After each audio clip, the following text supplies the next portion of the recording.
Bienvenue sur le podcast Focus Transition. Je suis Sarah, consultante, coach et formatrice et je suis la créatrice de ce podcast qui sera dédié à la transition professionnelle.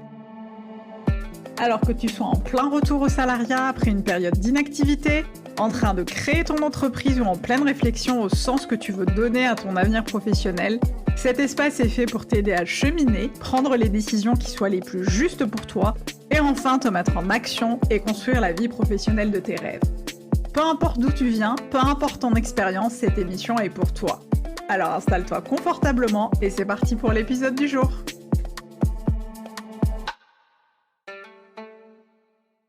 Hello tout le monde, j'espère que vous allez bien. Je suis ravie de vous accueillir dans ce nouvel épisode de Focus Transition. Et aujourd'hui, je suis ravie parce que j'ai une invitée spéciale avec qui je vais discuter de retour au salariat. J'ai invité Halima qui nous rejoint aujourd'hui pour discuter de ce sujet-là de comment revenir au salariat et comment surtout dépasser les différents challenges qui nous attendent lors de cette transition. Bonjour Halima, merci d'être là. Bonjour Sarah, merci à toi de m'accueillir. Je t'en prie, je suis ravie de t'accueillir dans l'épisode. Est-ce que pour ceux et celles qui ne te connaîtraient pas, est-ce que tu veux bien te présenter en quelques mots, nous dire un petit peu ce que tu fais et nous dire tout ce que tu veux bien nous raconter? Très bien. Je suis Halima, j'ai 40 ans, je travaille dans la communication depuis plus de 10 ans. Je suis maman. J'ai 2 enfants et j'ai eu une petite expérience dans l'entrepreneuriat en tant qu'accompagnante et consultante en communication.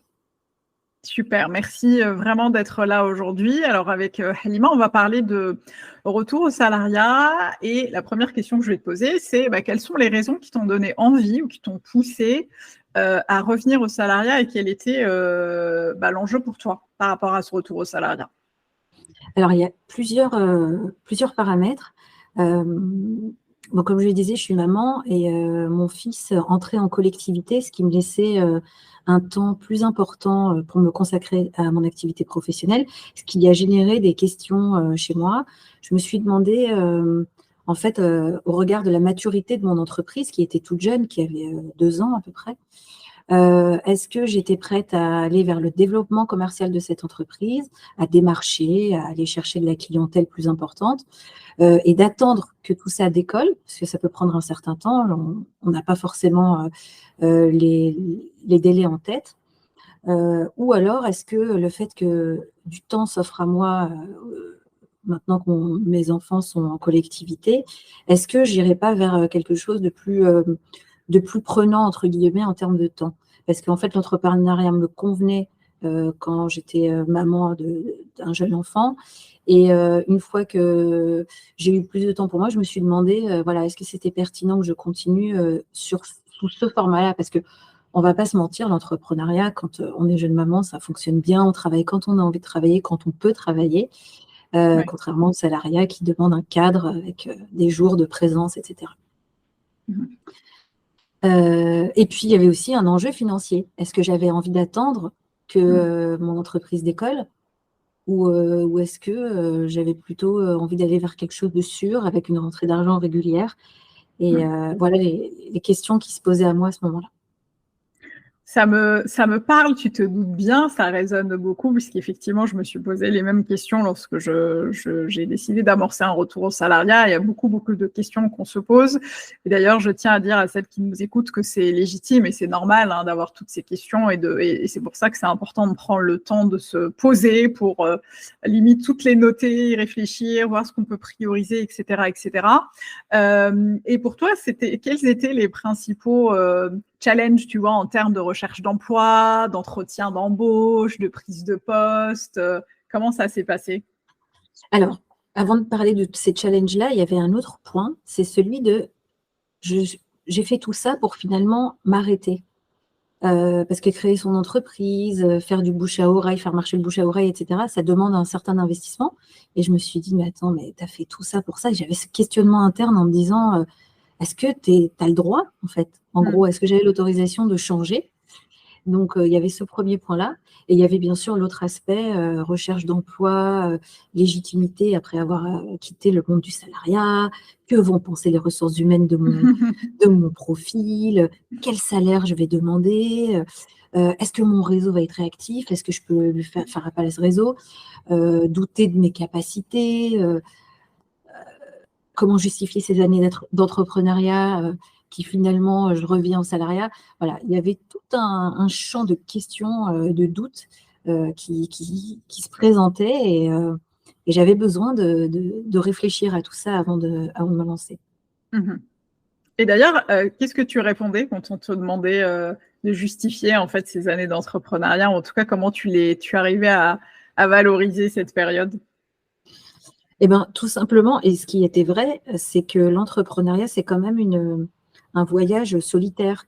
Moi qui étais salariée plusieurs années, j'étais en équipe, j'avais des ressources humaines, j'avais des managers, etc. Là, je faisais tout en même temps. Du développement commercial, de l'administratif, des ressources humaines. Voilà, en tant que chef d'entreprise, j'englobais tous ces corps de métier et j'avais vraiment envie de retrouver une entreprise avec une stratégie, avec voilà, des rôles définis à chacun. Donc, c'était le retour au travail en équipe que je mettais en avant dans les questions des ressources humaines durant les entretiens. Ouais, c'est intéressant parce que c'est aussi l'une des choses qui m'a donné envie de revenir au salariat parce que, comme tu le dis, on est toute seule dans notre entreprise avec différentes casquettes d'accompagnante, de community manager, de juriste, de comptable, tu vois, de manager quand on a des prestataires, etc. Donc, ça fait énormément de choses. Et c'est vrai que travailler en équipe et d'avoir un cadre, tu vois, qui régisse les différentes actions et les différents sujets sur lesquels on est, ça peut être vachement intéressant et ça peut soulager aussi à plein d'égards. Et moi, je sais qu'on m'avait aussi beaucoup demandé, et à juste titre, et je trouve que le doute est aussi légitime, c'est souvent on me demandait ok, mais qu'est-ce qui nous dit que vous n'allez pas revenir dans 6 mois à votre entreprise, tu vois? Et c'était intéressant parce qu'effectivement, rien ne pouvait le garantir parce que quand on est entrepreneur, je pense qu'on l'est vraiment dans l'âme. Moi, je sais que je suis entrepreneur dans l'âme et que je continuerai toujours à entreprendre d'une manière ou d'une autre. Et je trouvais ces questions assez intéressantes. Et est-ce que tu avais des peurs, tu vois, qui ressurgissaient ou qui étaient beaucoup plus présentes que d'autres, justement par rapport à ce truc de se dire, est-ce que j'ai le droit, est-ce que je m'autorise à tout arrêter alors que j'ai énormément misé, est-ce que j'ai... Et là aussi, ça résonne en moi, c'est que tu investis énormément en termes de temps, d'argent, de ressources, d'énergie. Tu as envie de tout dégommer et puis à un moment, tu as l'impression qu'il faut faire le deuil en fait, de cette entreprise, de ce mode de fonctionnement pour revenir au salariat. Et c'est là que peuvent surgir certaines peurs. Alors la question, du coup, je la reformule. Quelles étaient les peurs qui étaient les plus présentes chez toi et comment tu les as surmontées? Alors, avant de répondre à ça, juste pour rebondir, pour bien terminer le sujet sur ne pas revenir au salariat, j'ai fermé mon entreprise. Je l'ai radiée, enfin, j'ai fait ce qu'il fallait faire administrativement parlant.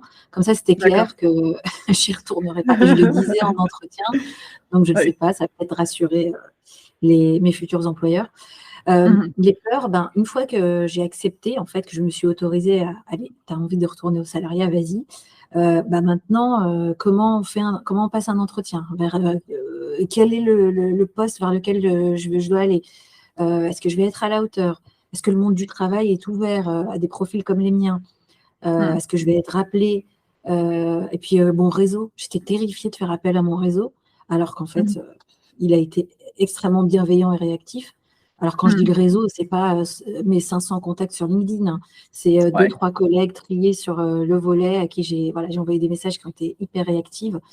Et puis, les entretiens, alors le premier, il est compliqué, mais après, tu en fais une dizaine et ça devient même sympa, quoi, un exercice intéressant.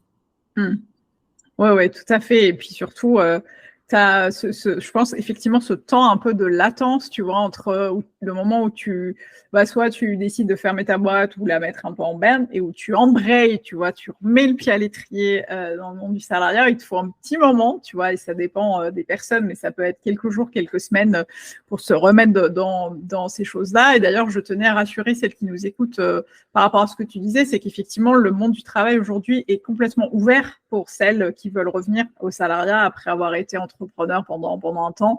C'est complètement OK. Aujourd'hui, voilà, les recruteurs et les personnes qui recrutent et qui recherchent de nouveaux profils trouvent que ça peut même être hyper intéressant et hyper enrichissant pour leurs entreprises que d'intégrer des personnes qui ont eu plusieurs parcours, tu vois, ou des parcours, je mets des guillemets, atypiques, parce que pour moi, ils ne sont pas atypiques, mais on pourrait qualifier comme atypiques ou comme, tu vois, un peu singulier. Je trouve qu'au contraire, il faut mettre ça sur le devant de la scène. Tu vois, je pense à une anecdote maintenant que je te parle. J'ai fait un entretien d'embauche avec un recruteur, tu vois, qui voulait me placer chez un client. Et il m'avait dit un truc du style « Ah, mais je vois que vous faites… des podcasts sur les relations amoureuses. » Et tu vois, ma première réaction était de dire oui, bon, ouais, bof, vite fait, quoi, tu vois.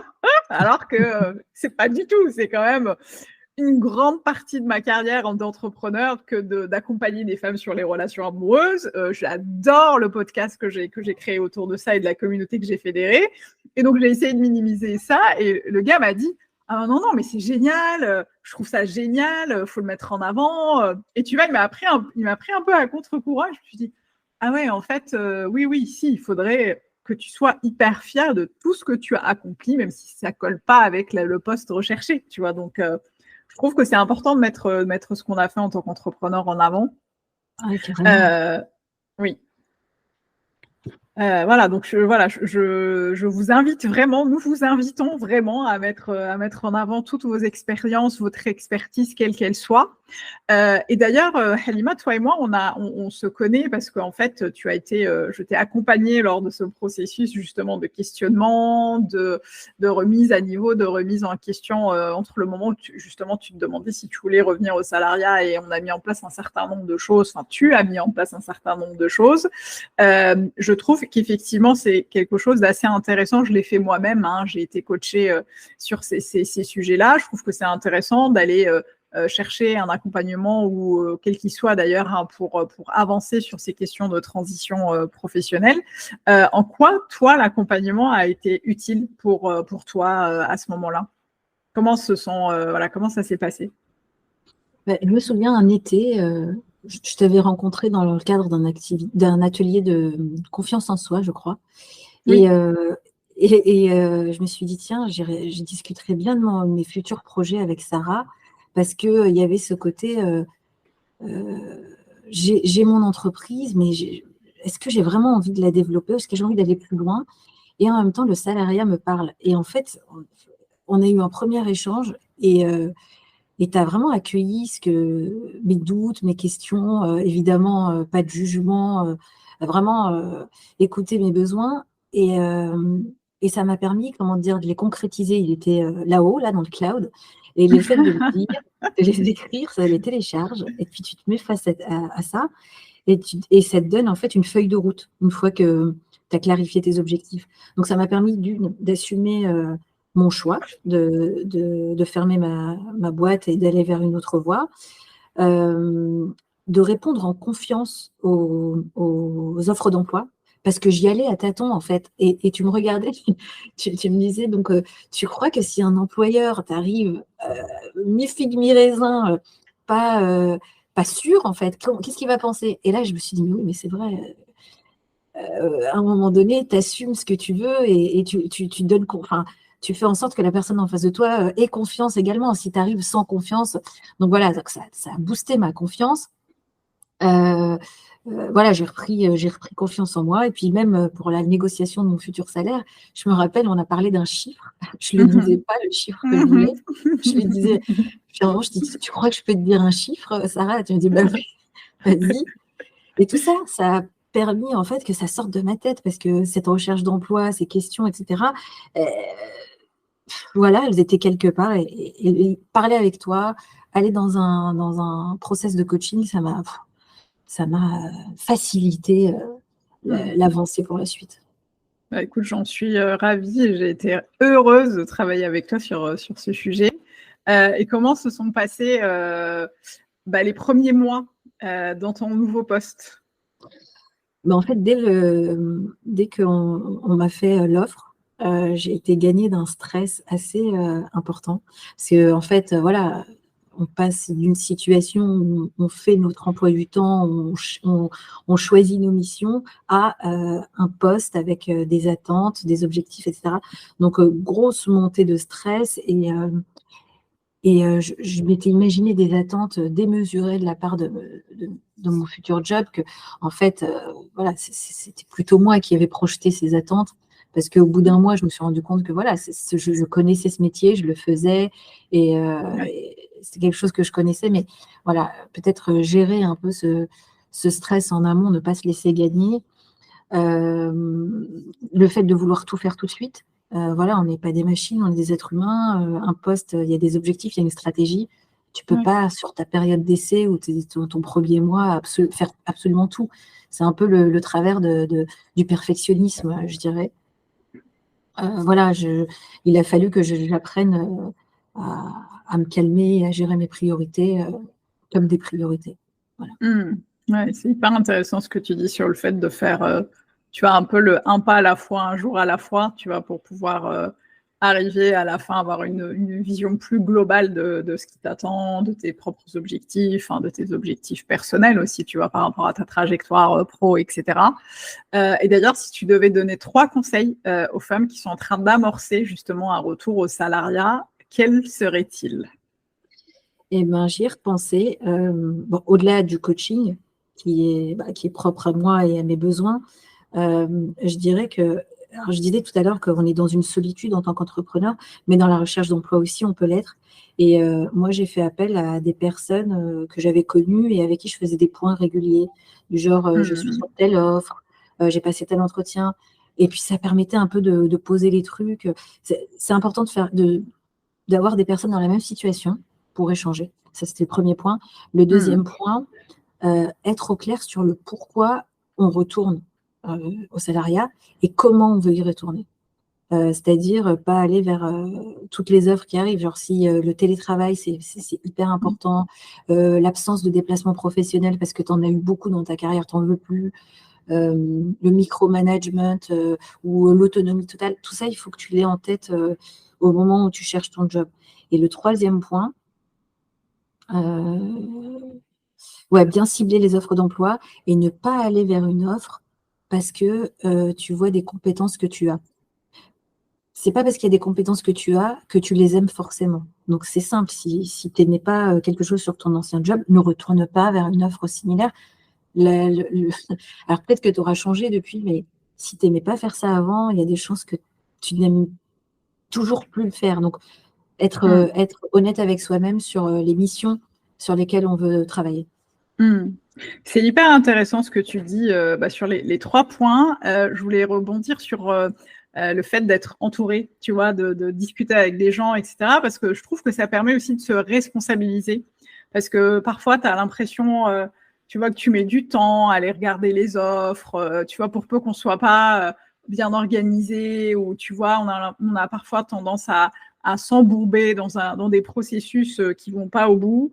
Et je trouve le fait d'en parler, ça permet de se responsabiliser, de se mettre en action, d'être accountable, comme on dit en anglais, tu vois, d'être responsabilisé. Et puis, le troisième point que tu as évoqué, et je trouve qu'il est vraiment très capital, parce qu'il y a un truc très juste que tu as dit sur les compétences, c'est que, d'ailleurs, je ne sais pas si tu le sais, mais il y a une étude qui est sortie il y a quelques années sur le fait, je n'ai pas les chiffres en tête, mais c'est en gros, cette étude expliquait que la majorité des hommes qui postulaient à des postes postulaient souvent à des postes sur lesquels ils n'avez pas 100% des compétences, mais que la majorité des femmes, quand elles postulaient à des offres, cherchaient toujours à cocher 100% des compétences ou 100% de l'expertise attendue pour pouvoir postuler. Et nous, ce qu'on vous invite à faire, c'est non seulement justement de ne pas forcément postuler à des postes sur lesquels vous êtes sûr d'être dans votre zone de confort, mais aller au-delà de ça et postuler à des postes sur lesquels vous n'êtes pas forcément compétente à 100%, mais qui pourraient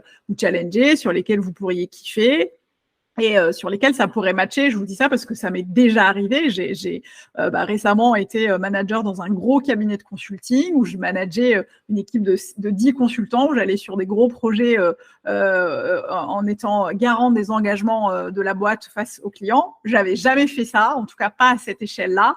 On m'a fait confiance, j'ai montré que je pouvais le faire et ça a marché. Donc n'hésitez pas à postuler aussi à des postes qui vous challenge, qui vous font kiffer, qui vous font de l'œil, même si vous n'avez pas 100% des compétences. C'est hyper important et je te remercie de l'avoir souligné parce que je trouve que c'est hyper intéressant de le mentionner. Merci beaucoup Halima pour tous ces éclairages. J'espère que, en tout cas pour celles qui nous écoutent, que ça vous a aidé à cheminer dans votre réflexion de retour au salariat et de recherche d'emploi. On va finir, Halima, si tu le veux bien, avec un petit peu de fun pour la fin, avec des petites questions sympathiques. Si tu étais un personnage qui t'inspire, est-ce que tu peux nous citer un personnage qui t'inspire, qui soit d'ailleurs réel ou fictif? Cette question, j'ai toujours un peu de mal à y répondre, mais je vais répondre très basiquement, très simplement. C'est les personnes qui m'entourent, qui dépassent leurs difficultés et qui arrivent à en faire quelque chose. Parce que, bon, quelqu'un avec une biographie de dingue qui est arrivé à marquer l'histoire, ok, c'est toujours inspirant.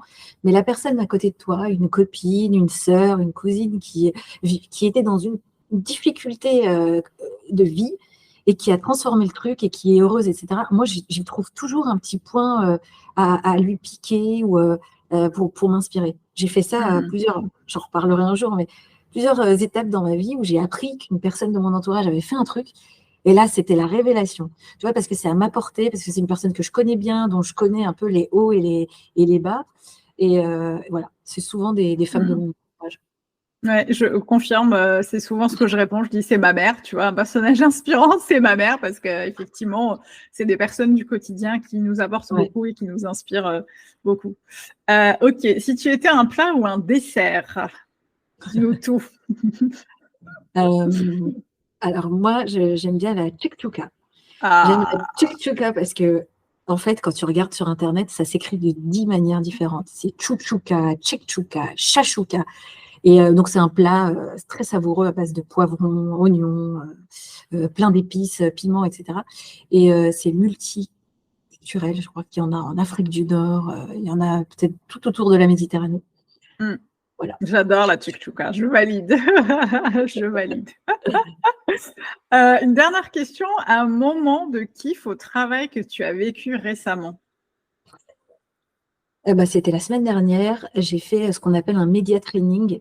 J'avais des équipes à accompagner pour prendre la parole en vidéo, pour représenter l'entreprise. Donc, tu en avais qui étaient hyper habitués et d'autres qui ne l'avaient jamais fait. Et donc, on a travaillé sur les éléments de langage, sur ce qu'il fallait dire, comment le dire, etc. Et je sais pas, je suis super fière d'avoir cadré ces personnes et de les avoir mises en lumière. C'est la partie préférée de mon job. Ah, j'adore. Merci beaucoup, Halima. On arrive à l'issue de ce podcast. Merci pour ton temps. Merci pour tout ce que tu nous as partagé. C'est vraiment très précieux. Je te remercie infiniment. Est-ce que tu aurais, je ne sais pas, peut-être envie de dire un mot pour la fin, pour toutes celles qui pensent à se jeter dans le retour au salariat? Il y a une phrase qui me vient à l'esprit. Je parlais avec une personne avec qui je travaille, plutôt de loin, qui est dit à un moment dans l'échange, il ne faut pas insulter l'avenir. Parce qu'on parlait de possibilité de faire des choses ou pas, de tenter des choses. Et alors, cette phrase m'a frappée. Il ne faut pas insulter l'avenir. Et quand on est un peu perfectionniste, quand on est un peu anxieux, on l'insulte tout le temps, l'avenir. Et là, je me suis mise à faire attention, en fait. C'est vrai? Pourquoi? Ouais. Cette phrase, elle est hautement spirituelle, hein, tu sais, parce qu'en fait, pour les croyantes qui nous écoutent, c'est un peu ça, c'est de se dire bah, en fait, l'avenir, il va être tel qu'il est et il faut faire confiance. Tu vois, il faut avoir la foi dans ce qui va arriver parce que tout ce qui arrive pour une raison en particulier. Je trouve que cette phrase, elle est hautement spirituelle, quoi. Tu vois, tu te dis, mais oui, arrêtons d'insulter l'avenir. Je suis d'accord avec toi. Et en plus, quand tu mets cette phrase à l'esprit, tu réfléchis à toutes les fois où tu as insulté l'avenir et il t'a prouvé le contraire. Et là, tu dis, quand même, soyons un peu reconnaissants. C'est ça.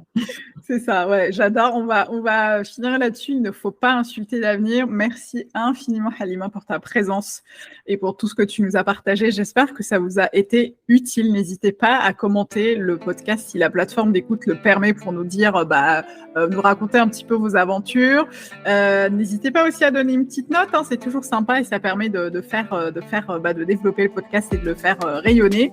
Moi, je vous retrouve au prochain épisode et n'oubliez pas que votre transition professionnelle mérite toute votre attention. À très bientôt. Ciao. Ciao.